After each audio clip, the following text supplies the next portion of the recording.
अव 100% फिक्स समजा. नलू मावशीचा शब्द आहे. 10 वर्ष झाली लग्न जमवते मी, अजून एक तक्रार नाही पा ना सासरच्यांची ना माहेरच्यांची. मग कामच असं आहे आपलं, चारी बाजूनी तपासून स्थळ दाखवत असते मी. त्यांना तर पसंतच आहे की मग एवढा देखणं पोरगा, एवढी प्रॉपर्टी मिळणारे वय असं स्थळ. हा, फक्त त्या मुलीच्या मामांनी थोडीशी चौकशी करायला लावली आहे, तेवढी एक शंका निस्तरली म्हणजे झालं बघा. मग काय, मग तर हायच बँड बाजा बारात. आपली काही अपेक्षा नसते. हा, लोक प्रेमाने कधी पैठणी देतात, एखादं वारलं दागिना देतात, पण आपली काही अपेक्षा नाही. आपण पुण्य म्हणून करते बाबा.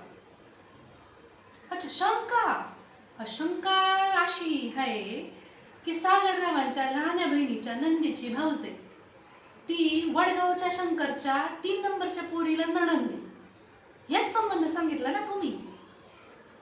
पण त्या वडगावच्या शंकर्याला 2 पोर, मोठा मंगेश, लहान सतीश, तिसरी पोर नाहीच त्याला.